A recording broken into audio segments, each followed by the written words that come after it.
Hello mga kareal, may gagawin tayo. Kakaiba ito, hindi na ito electric fan. Ito po ay video okay player, Platinum Junior 2. Dinala ng may-ari. Ito daw ay walang power. Testingin nga natin kung wala itong power. Saksak natin sa outlet. Pindutin natin yung power. Walang power. Kahit anong pindot sa power button switch, ayaw niya mag-power. Ayaw. Bunutin muna natin ang pagkasaksak. Kung walang power, malamang na ang sira po nito mga kareal ay power supply. Baklasin po muna natin ito at titingnan natin sa loob kung ano ang problema nito. Bakit ito ay walang power? At habang binabaklas ko po ito para makita natin yung loob, ay maraming salamat po muli sa lahat ng aking mga subscribers dyan na laging nakasuporta, lalong-lalo na sa lahat ng masisipag mag-like and comment sa nakaraang latest video ko na sina Sir Edgardo J.R. Dato, si Dario R., Ariel Labasan, Lorenzo Advincula Jr., Bencio Bergunyo ng Cabanatuan City, Nueva Ecija, Roberto Tibejares, Salding Mabilangan, Emiliano Relos, Donato Matias ng Pasay City, Isabela Repair TV, Enting 63 TV Vlog, Jamal, Ruel Aquino.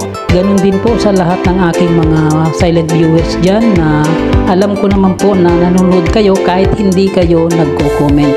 Mega shoutout po sa inyong lahat. Okay, natanggal na po natin yung mga screw. Tingnan natin ang loob. Yan po ang loob ng video okay player mga kareal. Walang power. Medyo luma na rin ito. Obserbahan natin ang board. Dahil sa power supply ang problema, visual inspection po muna tayo. May napansin po ako dito mga kareal. Ito, lumobo na yung isang capacitor. Sa tingin ko ay ito ay 1000 microfarad, 10 volts ang value niya. Kakaiba siya kaysa doon sa karamihan. Yan ang napansin po natin dito mga kareal. Pagka lumobo ng ganyan, posible na maging dahilan yan ng malfunction ng power supply. Tatanggalin natin ito at papalitan natin ng bago. Pero bago natin tanggalin yon, subukan muna nating i-check itong AC cord. Baka sa AC cord ang problema. Gamit po yung ohmmeter, pwede po nating ilagay sa times 1 or pwede po nating ilagay sa times 10 para masukat natin kung may resistance or continuity yung AC cord. Simula dito, sa plug niya, ilagay lang yung isang test probe at isundot sa kabilang dulo dito sa socket niya. Tingnan natin kung may connection. Wala.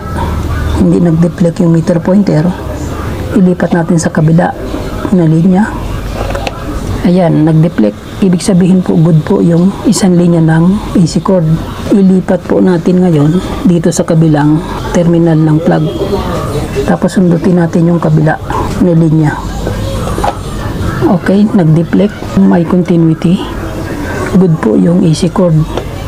Ngayon, ang gawin natin ay voltage testing tayo. Ilipat lang po natin yung selector knob ng range sa AC, voltage range ng voltmeter.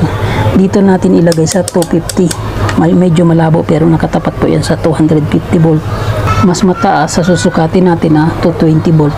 Subukan nating isaksak sa outlet. Tingnan natin kung may masusukat tayong voltahe. Ayan. Dito sa dalawang linya ng AC cord, line 1, line 2, subukan nating testingin kung may voltaheng pumapasok sa board. Pansinin yung meter pointer kung papalo dito sa malapit sa kanan. Dahil 250 volts yung range, dapat dito pumalo yan sa malapit sa 250 volts. Dahil ang susukatin natin ay 220 volts. Sundutin lang natin yung dalawang linya. Ayun, pumalo mga kareal. 220 volts ang sukat. Bunutin. May pumapasok na voltahe sa power supply board. Bunutin natin ang saksak sa outlet para safe. May pumapasok na voltahe sa board ng power supply pero walang power ang video okay player na ito.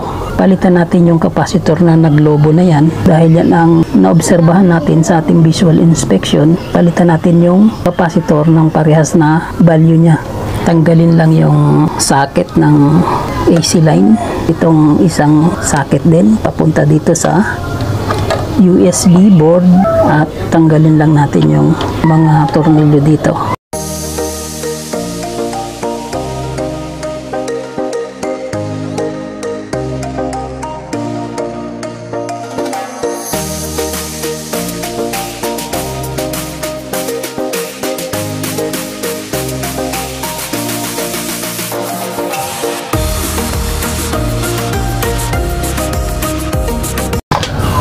Ayan mga kareal, tinanggal na rin natin lahat yung ibang parts dahil mahirap tanggalin itong volume. Okay, tabi muna ito at focus tayo dito. Bunutin lang natin ito.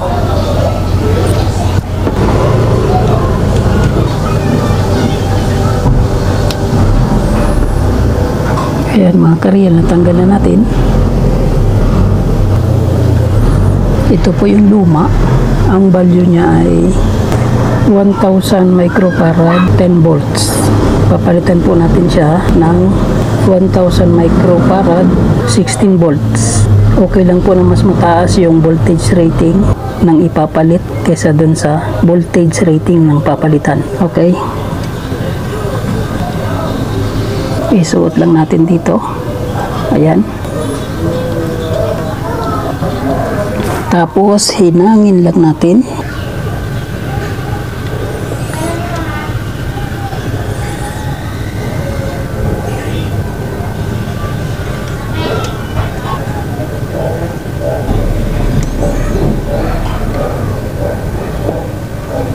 Okay. Maganda ng kabit. Putulin lang natin yung terminal. Okay. Tapos ibalik natin sa dating pwesto.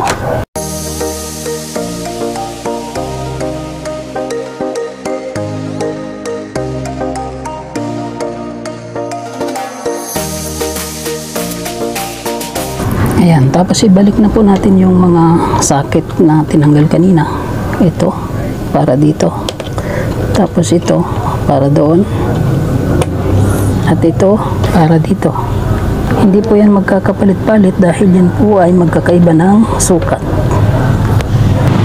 Ayan. Ngayon subukan na natin na isaksak sa outlet. Tingnan natin kung magkakaroon na ito ng power.